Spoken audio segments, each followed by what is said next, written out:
So as we talked about earlier, Iran's sea mines could be one of the most dangerous weapons in the region, and the regime has stockpiled thousands of them capable of shutting down the critical Strait of Hormuz. So let's turn to the wall to learn about how some of these sea mines work. Of course, the way they work is they detonate either on the surface or just below the surface, triggering an explosion that can create a gas bubble and shock waves that will tear a complete hole through a ship, sinking it or massively disabling it. You have a variety of different kinds of mines. You've got floating mines that are on the surface. You've got other mines that are moored. They're attached to the seabed floor, and so that they can't be seen until the hull, which runs several meters deep below the surface, hits them.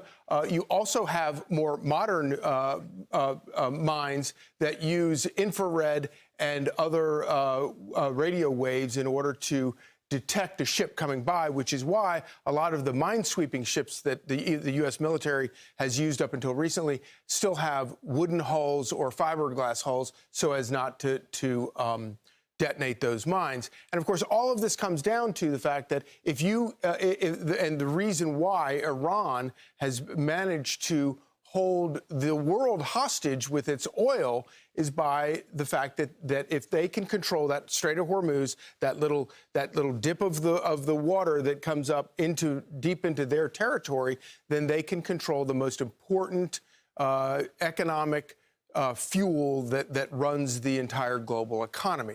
So to learn more about this, let's bring in former CENTCOM director and U.S. Army Colonel Joe Buccino. Thank you so much for joining us this morning, Colonel. So, we talk a lot about dominating the air in a battlefield. We don't spend as much time talking about dominating the seabed